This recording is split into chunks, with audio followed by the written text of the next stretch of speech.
Les damos la bienvenida a un programa más de la UNAM Responde y hoy 7 de agosto los invitamos a que se queden con nosotros durante los próximos minutos para hablar de todos esos temas que nos interesan como universitarios y como sociedad. Hoy reflexionaremos sobre la transformación de los organismos autónomos con el doctor Pedro Salazar, además tenemos alguna recomendación de cine y terminaremos en París 2024 donde el día de ayer Marco Verde obtuvo una medalla más para la delegación mexicana en boxeo. Quédense con nosotros, comenzamos.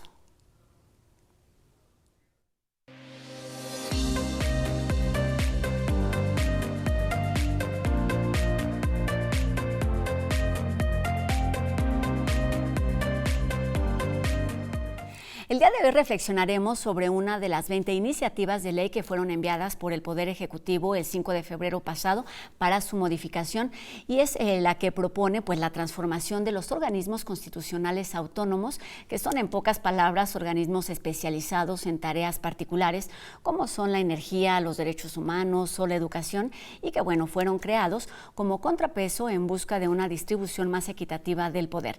Y para ayudarnos a entender la importancia de este tema, recibimos al doctor Pedro Salazar, quien es investigador del Instituto de Investigaciones Jurídicas de nuestra universidad, apasionado del derecho y además una cara conocida de TV UNAM. Pedro, ¿cómo estás? Muy bien, muchas gracias por la invitación de nueva cuenta. Pues siempre bienvenido y además un gusto que nos ayudes a entender estos temas que parecen complejos. Ayúdanos a entender con claridad qué son estos órganos, cuántos hay, cómo funcionan. Mira, quizá lo primero que hay que decir es que no son un fenómeno exclusivo de México.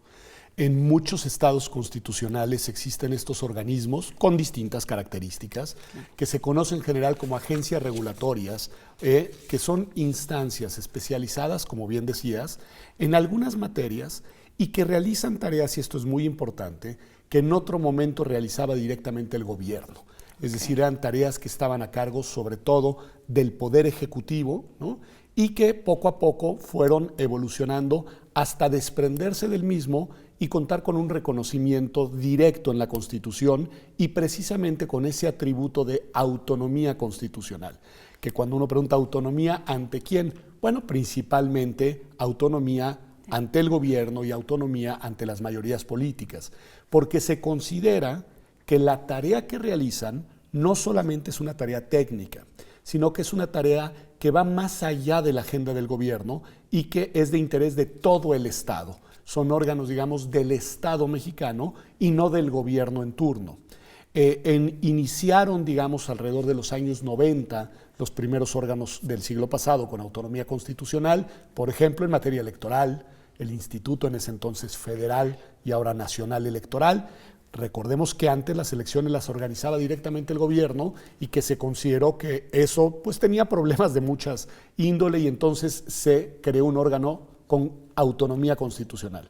Lo mismo en materia de protección de los derechos humanos. Claro. También era una tarea que originalmente realizaba directamente el gobierno y se consideró que no, que era importante que existieran comisiones de derechos humanos, no solo la nacional, sino también en las entidades federativas, que fueran independientes, autónomas de nueva cuenta, del gobierno. Lo mismo, por ejemplo, en materia de Banco Central, muy importante.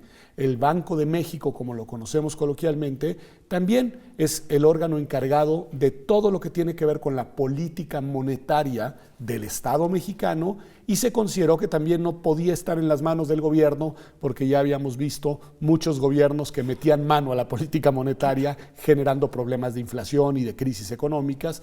Entonces se consideró que era mejor tener un órgano, insisto, independiente del gobierno para que realizara esas tareas.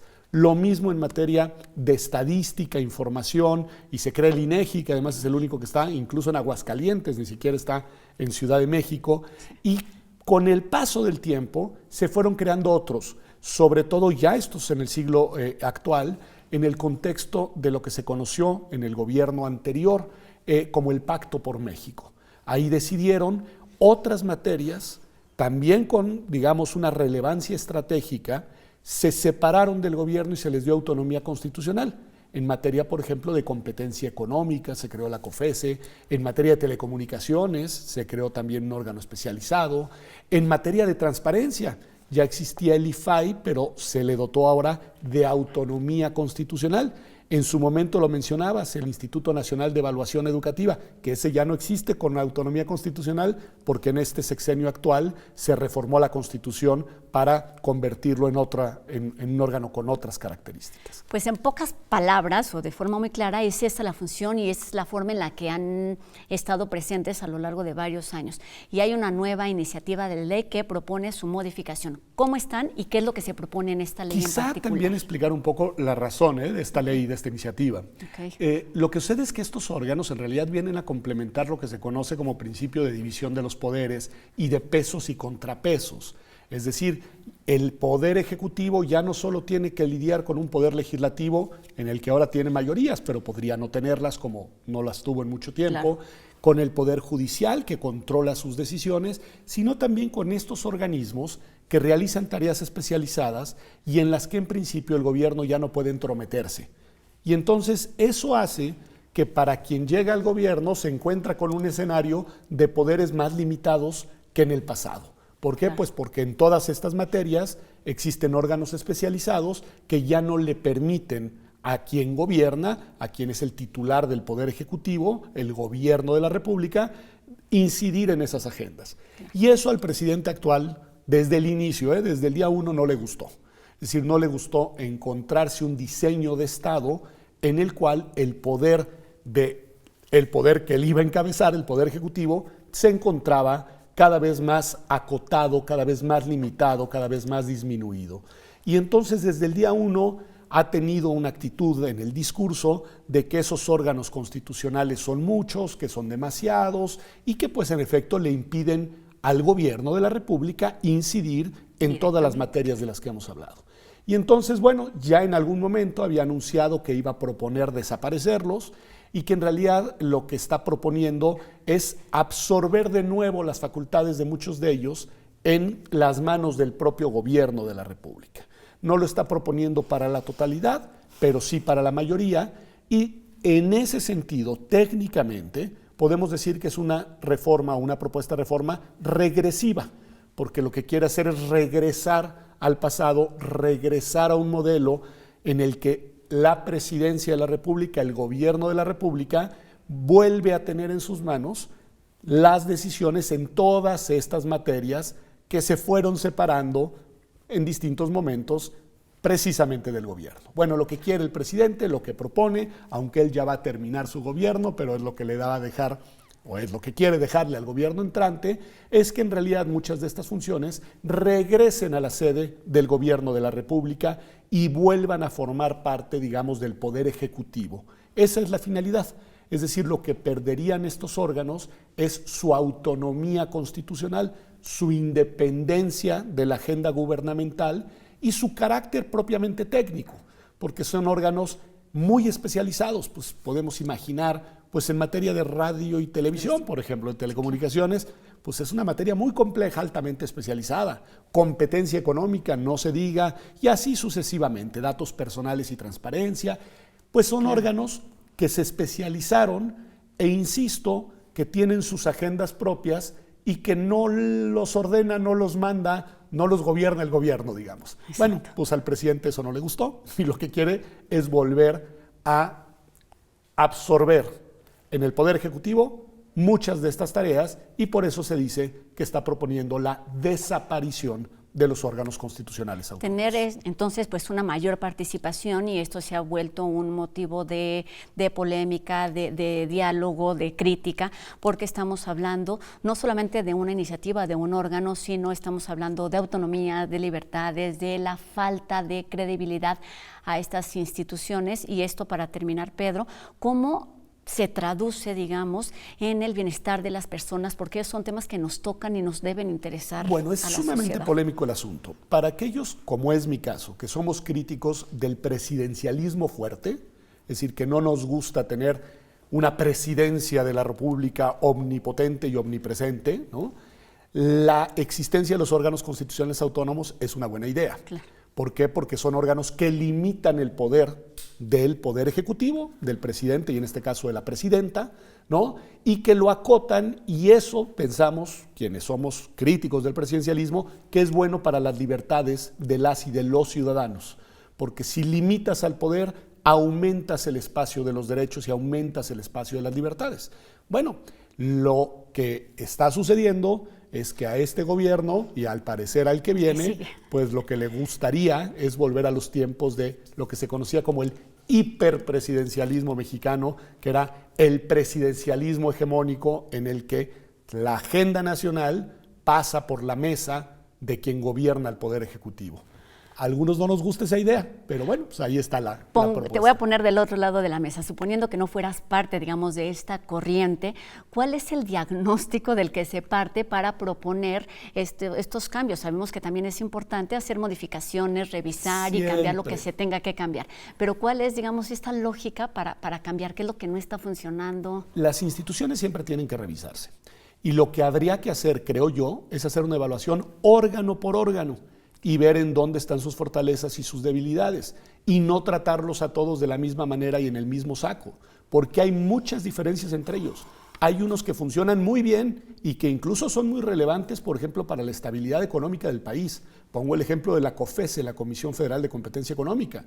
Es un órgano de enorme relevancia que le da mucha seguridad a los actores económicos nacionales e internacionales que invierten en México. Bueno, y funciona bien, tiene mucho reconocimiento internacional. Lo mismo vale para el Banco de México, aunque ese no se propone tocarlo. Desde mi punto de vista, pues la mejor prueba de que el otro que funciona muy bien es el Instituto Nacional Electoral. Pues acabamos de ver las elecciones en las que ya en 2 ocasiones el partido actualmente gobernante ha ganado las elecciones en elecciones limpias, transparentes, bien organizadas, en las que los ciudadanos nos involucramos. Bueno, funciona bien. Hay otros que han tenido sus momentos complicados. Por ejemplo, la Comisión Nacional de los Derechos Humanos, la verdad es que se desdibujó estos 6 años y la verdad es que dejó de ser el órgano garante y protector de nuestros derechos que en otros momentos sí fue. Y que tendría que seguir siendo. Y que tendría que recuperar y volver a hacerlo, pues para el problemón que tenemos en materia de violación de derechos humanos en el país, eso sería muy importante, ¿no? Por ejemplo, la que tiene autonomía constitucional, pero no funciona de manera autónoma, es la Fiscalía General de la República. Ahí lo que deberíamos de hacer es aumentar su autonomía, no disminuirla. Bueno, yo creo que hay que hacer una evaluación uno por uno y si en algunos casos no se justifica su existencia, me parece que pues hay que hacer la reforma correspondiente. Si en otros hay que reformarlos para mejorarlos y para que realicen mejor sus tareas, hay que hacer lo propio. El que no compro es el argumento económico, porque si uno mira el Producto Interno Bruto del país, el costo de estos órganos es marginal e incluso yo me atrevo a decir que generan, digamos, más beneficios que costos, porque tener un Estado diseñado de tal manera que hay contrapesos y equilibrios y que hay espacio para las libertades y que hay seguridad para quienes invierten dinero es, digamos, mucho mejor que tener un Estado en el cual las decisiones dependen y penden de la voluntad de quien está a cargo de la presidencia. Y por eso es tan importante revisar, sí, pero poner puntos y comas donde se requiere, porque estamos hablando, en pocas palabras, del equilibrio, del bienestar de las personas, pero de la vida democrática de un Estado como el nuestro. Así es, de la naturaleza constitucional y democrática de nuestro Estado. Sí. Insisto en el punto. No se trata de decir no se reformen, déjenlos como están, no, se trata de mejorar todo lo que haya que mejorar, de ajustar lo que haya que ajustar, pero de fortalecer la lógica de los pesos y contrapesos, de los equilibrios de poder, no solamente a nivel nacional, sino también en el ámbito de las entidades federativas. Y los cómo importan mucho, así es que seguiremos hablando de este y de otros temas a lo largo de las semanas y los meses que están por venir. Muchísimas gracias, Pedro Salazar, por estos minutos, por esta claridad. Nos seguimos viendo aquí y en el Instituto de Investigaciones Jurídicas de nuestra universidad. Gracias a ti, Pedro. como siempre. Gracias. Y vamos con otro tema, porque como sucede cada verano desde hace 29 años, ya está aquí el Festival Internacional de Cine para Niños y No Tan Niños, que inició el domingo y continúa con la proyección de cortometrajes y largometrajes realizados por las infancias o bien con temáticas sobre sus realidades, contextos e intereses y que de muchas maneras nos acercan a este sector de la población, tanto de México como de otras partes del mundo. Además de homenajes, invitados especiales y una función sensorial amigable diseñada para personas neurodivergentes y con hipersensibilidad, complementan el programa de actividades que continúa hasta el 11 de agosto en sedes como la UNAM y la Cineteca Nacional, un festín cinematográfico para el disfrute de toda la familia. Uniformes, instalaciones, entretenimiento y calificaciones están tocados por la tecnología que hoy en día desempeña diferentes funciones y tareas dentro de los Juegos Olímpicos. De esto nos hablan hoy Anel e Iván en París 2024, la UNAM en los Olímpicos, donde también escucharemos algunas de las dificultades que enfrentan los atletas, esto en voz de Luis Ramón Garrido.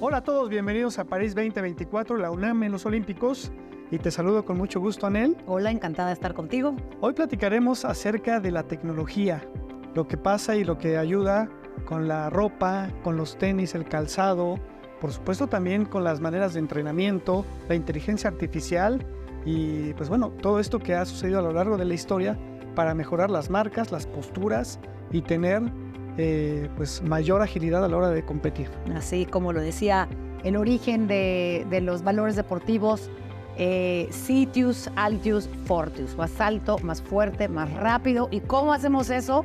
Pues toda una tecnología a la disposición de los Juegos Olímpicos y del deporte en general.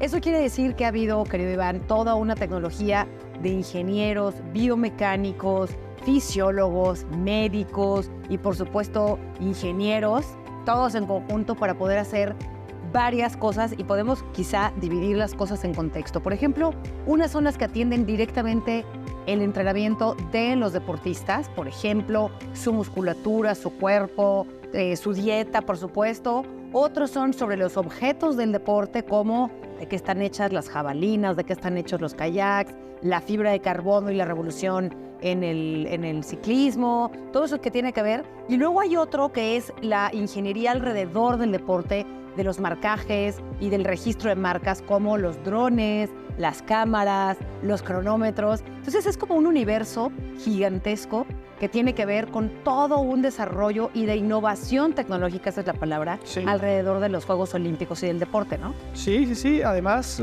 pues bueno, desde por ejemplo, Michael Phelps, con un diseño en su vestuario, en su traje de baño, pues logró 8 medallas nada más con un vestuario de Speedo, la marca que le diseñó o Ian Thorpe, por ejemplo, el traje de baño de piel de tiburón. En su momento, pues cada vez te encuentras locuras, los científicos, para poder hacer que pues, los atletas ganen. Es una guerra de la tecnología, porque a veces uno se imagina al atleta solamente solo entrenando, pero no, atrás de todo esto, el calzado, ¿no? Para los velocistas el calzado es muy importante y hoy precisamente les hacen modelos donde tienen clavos los tenis, los zapatos que usan para poder tener un mejor agarre y poder salir más rápido, porque las milésimas de segundo son importantísimas en todos los deportes. Así es, milésimas de segundo, tal cual lo dijiste.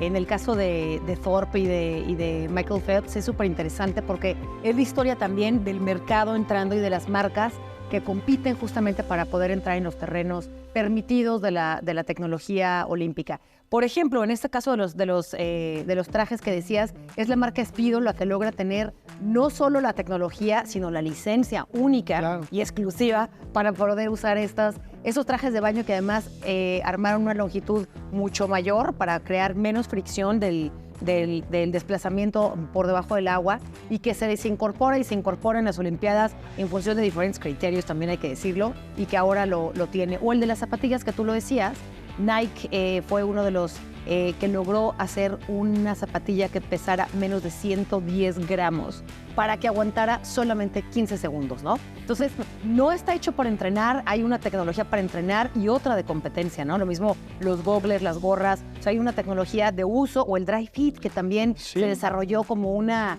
clave en todos los deportistas, no solo los olímpicos, todos usamos dry fit, y esa es una tecnología que nos permitió pues evitar justamente los roces, el sudor. Sobre todo la temperatura del cuerpo. Estaba platicando con un marchista muy importante, lo recordarán, Raúl González, y me decía, yo corría con playeras de algodón. Claro. Y así ganó la medalla de oro en Los Ángeles, en los 50 kilómetros, en los 20 kilómetros. Y hoy toda la tecnología que es para que no sudes o para que te mantengas fresco, pues les ayuda a los competidores para tener mayor resistencia y lograr mejores marcas, ¿no? Porque las marcas, pues, año con año y olímpicos tras olímpicos, van bajando considerablemente y tiene mucho que ver la tecnología. Por supuesto.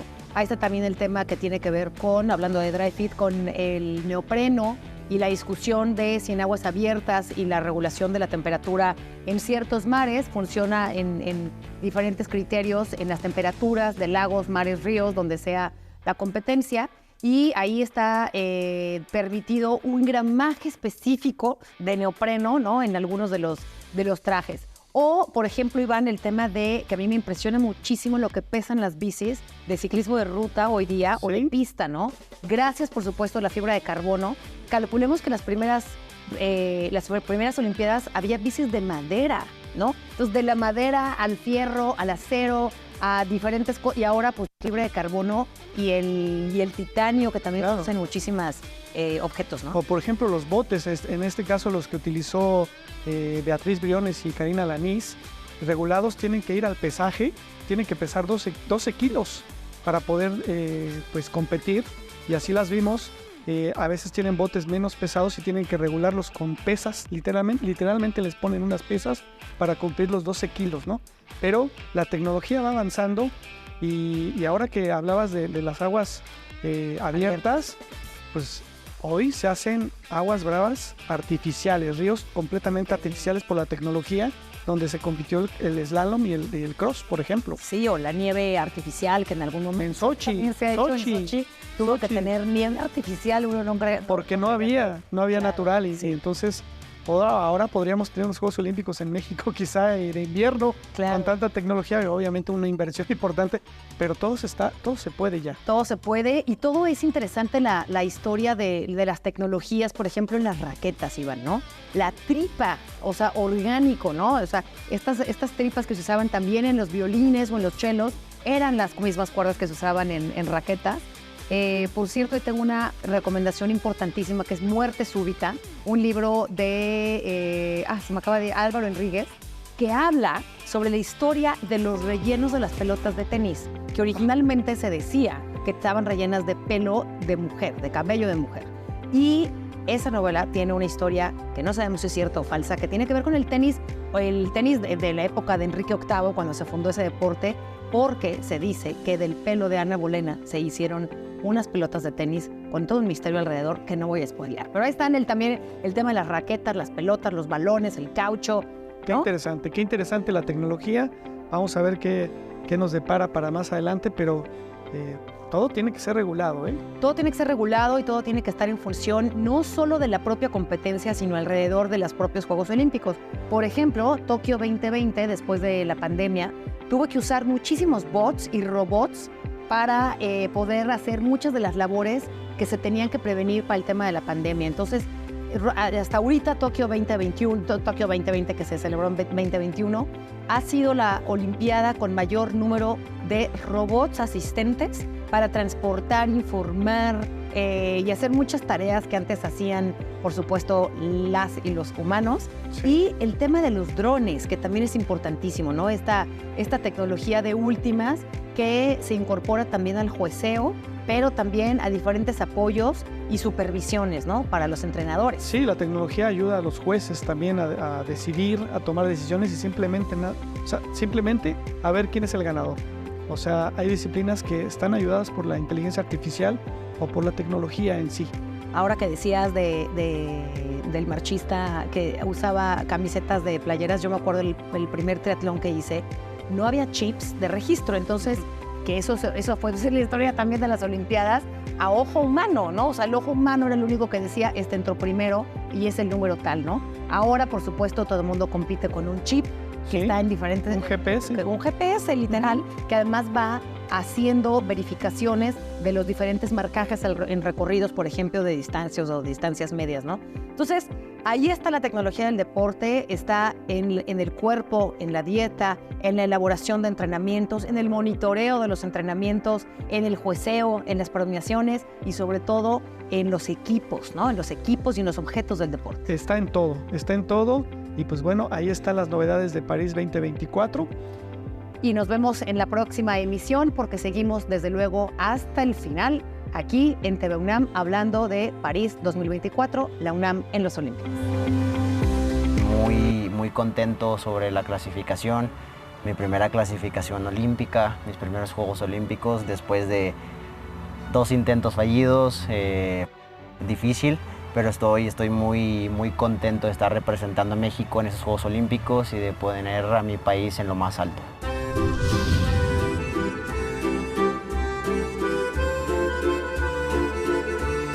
Para lo de Río, realmente lo que sucedió fue una enfermedad que se llama rhabdomiólisis por sobreentrenamiento. Yo estaba rompiendo ya músculo, ya no estaba rompiendo fibras. Tengo una lesión durísima de abdomen, se me rompen pues varios, fueron arriba de 9 milímetros de abdomen del recto anterior. En México ningún doctor pudo dictaminar que tenía. Visité más de 6-7 doctores. Mi hermano es doctor en biomecánica. Estudió en España, me contactó con su mentor, que es el doctor José Naranjo Orellana, Pepe Naranjo, director del Club de Fútbol Sevilla, del área de jefatura de medicina. Y bueno, da positivo en rhabdomiólisis.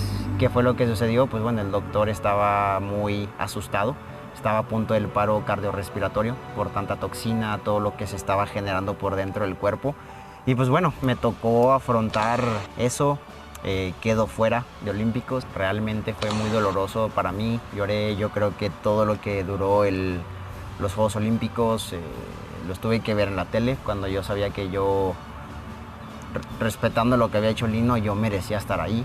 Y después, bueno, intenté concentrarme en el proceso del 2020, que era para Tokio, jugando un torneo, me destrozo la rodilla, tengo luxación de rótula, ruptura de ligamento cruzado anterior y posterior, los 2 meniscos rotos, el tendón rotuliano dañado. Yo se lo decía al psiquiatra, le digo, yo estoy muerto en vida, yo sin el badminton no soy nada. Me estaba costando mucho asimilar lo del 2016, en 2018 todavía, faltando un año para la clasificación del 2020. Después muere mi mejor amigo, a la semana me tenías que operar de nuevo y luego 6 meses después regreso a entrenar y me vuelvo a romper la rodilla. Fueron 7 años de vivir frustrado, de vivir enojado, resentido con la vida. Por fin se está viendo claridad, por fin estoy disfrutando lo que hago y sobre todo que estoy cumpliendo uno de mis sueños. Ténganlo por seguro que voy a dar hasta mi vida por mí, por mi país, por la gente que represento, por el pueblo que represento y que esperen que daré todo por conseguir la primera victoria en la historia de México.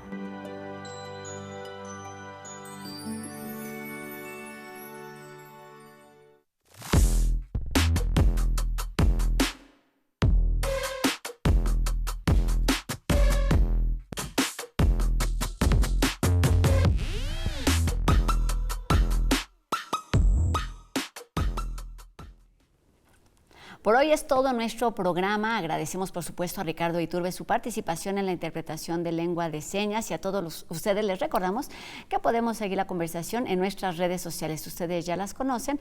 Nos vemos también mañana a 2:30 de la tarde, por supuesto, en TV UNAM. Adiós.